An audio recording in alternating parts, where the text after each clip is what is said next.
this lecture, we are going to discuss the intellectual movement that arose in the early 19th century in reaction to the scientific revolution and then the Enlightenment.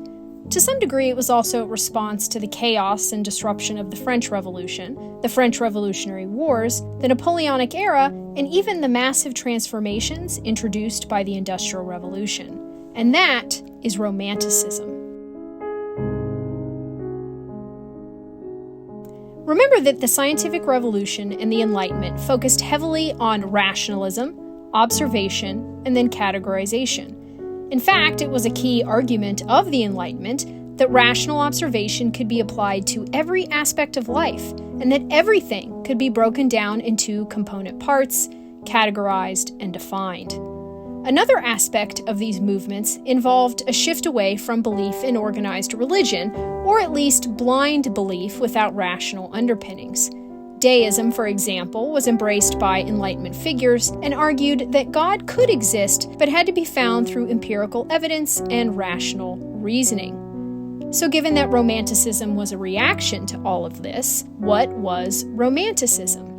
Well, to ironically use science to explain the rise of Romanticism, as Newton said in his third law, for every action there is an equal and opposite reaction. Thus, when the scientific revolution and the Enlightenment swung society in one direction towards rationalism and empirical observation, Romanticism was the reaction to those movements, pulling ideology back towards things like emotion, subjectivity, and religious fervor. First, Romanticists who arose and began their work in the early to mid-19th century were stark individualists. Instead of human cogs in a wheel, just things to be studied and defined like the rest of the natural world, instead humans were unique individuals with unique traits and eccentricities. Humans were also emotional, so Romanticists argued. Humans were not machines or entirely rational beings, but instead had subjective emotions and feelings that defined their behavior as much as any rational motivations might. These ideas were expressed by Romanticists in several ways. First, some Romanticists revitalized religious belief. That is not to say that they abandoned science. They did not reject empirical observation or anything like that. Instead, they embraced what we today would refer to as spirituality, or the belief in emotional belief and the existence of God. While this did translate to some degree to a revitalization of organized religion, Romanticists again were more about the emotion and spiritual importance of religion and religious belief, not a belief in the importance of the systemic nature of organized practice. Many Romanticists were also heavily invested in revitalizing the past, and did so by studying fields like history. The Enlightenment was all about looking forward, progress, moving towards literal enlightenment. That's why the movement was called that. Part of that was the idea that what came before was old or bad or backward, while society was advancing towards brighter and better. Romanticists, however, felt there was value in the past, and so the first quote-unquote modern historians actually emerged in the 1830s and 1840s. They applied some aspects of the scientific revolution and the Enlightenment to their work because instead of just repeating stories they had heard from the past, they began to look at historical records of events, what we today would call primary sources, and then write about the past using those sources.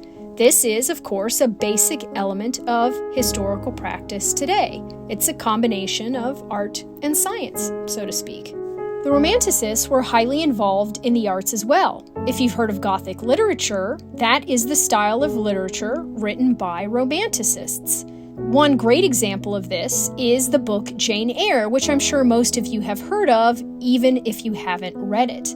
This was a novel by Charlotte Bronte, written about a single individual and their life experiences, which in and of itself is not particularly unique. What was unique was that the story was not about a man or someone in a position of power, but it was about a poor orphan girl who grew up and had a passionate but fraught relationship with a dark and mysterious gentleman. Jane Eyre as a character had contempt for organized religion, but was at the same time deeply spiritual and more moral than the various members of the church that appeared in her life. In fact, one of the most evil antagonists in the book was a Protestant minister. Another was a noblewoman, so the embodiment of traditional social hierarchy, and Jane Eyre's second potential love interest in the book was another Protestant minister who rejected real love in his own life in favor of cold obedience to his religious duties. Jane herself, meanwhile, was poor but educated, smart, and rabidly individualistic. At the end of the story, she did get married, but she ended up being independently wealthy before that, meaning that she was the master of her own destiny and got married because she wanted to, not because she had to, in order to ensure her future or financial stability. Her husband, moreover, was punished for his sins and became blind by the end of the story, which in the story symbolically meant that Jane had independence separate from him and retained her independence to some degree into marriage.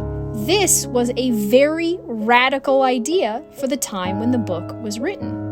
Another famous piece of Gothic literature that symbolizes the way that Romanticists critiqued the extreme rationality of science can be found in Mary Shelley's Frankenstein. In the story, Dr. Frankenstein was brilliant, but so dedicated to science that he thought he could do the one thing that was seemingly impossible: use science to beat death. He committed various heinous acts to do this, and in the end didn't create something beautiful and pure, but the monster who ended up killing his new wife, Elizabeth. Frankenstein then went on a Moby Dick-esque quest to kill the monster, which ended with his own death. And before he died, Frankenstein told another character in the book to seek, quote, happiness in tranquility and avoid ambition. In other words, Frankenstein was saying that there's more happiness to be found in an emotional life than in pursuit of blind scientific ambition. The emotive poetry and stories of Edgar Allan Poe are a typical example of the genre as well. His writing was dark and evocative, focusing on macabre stories of love, supernatural experiences, murder, and death. In addition to stories like The Telltale Heart, The Cask of Amontillado, or the poem that he wrote for his deceased wife called Annabel Lee, perhaps his most famous writing is The Raven, a poem about a man lamenting his lost love only to be haunted by a raven he sees as a portent of his dark and dreary future. As he wrote, quote, "And the raven, never flitting, still is sitting on the pallid bust of Pallas just above my chamber door. And his eyes have all the seeming of a demon that is dreaming, and the lamplight o'er him streaming throws his shadow on the floor. And my soul from out that shadow that lies floating on the floor shall be lifted nevermore," end quote. In terms of art, artists began to emphasize personal expression, humanity's inferiority to nature, and the triumph of emotion. If you look at Caspar David Friedrich's Wanderer Above the Sea Fog, you see a singular, isolated man standing upon a barren landscape. We as the viewers can't see his face, but the artist is likely painting himself because Friedrich had red hair and the figure in the painting has red hair as well. If it is Friedrich, he's witnessing the waves crashing on the rocks, which demonstrates the harsh, uncontrollable essence of nature. Notice, too, that the mist above the waves obscures the horizon, reflecting the reality that the sublime, i.e. the spiritual world, is an obscured and mysterious thing beyond our sight.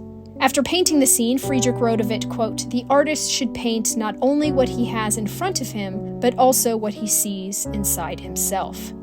The composer Beethoven is the paragon of Romanticism's impact upon music. Much like Friedrich wrote of his painting, music to Romantics absolutely had to be an expression of one's deepest inner feelings, not just reverent or celebratory or enjoyable. Beethoven's Piano Sonata No. 14 in C-sharp minor, commonly called the Moonlight Sonata, has been described as, quote, "most unbridled in its representation of emotion." It's slow, dark, evocative, moving, and not entirely rational. Now that being said, not all Romanticist art and literature was dark, so to speak, but it did all emphasize emotionality, the individual, and individual identity.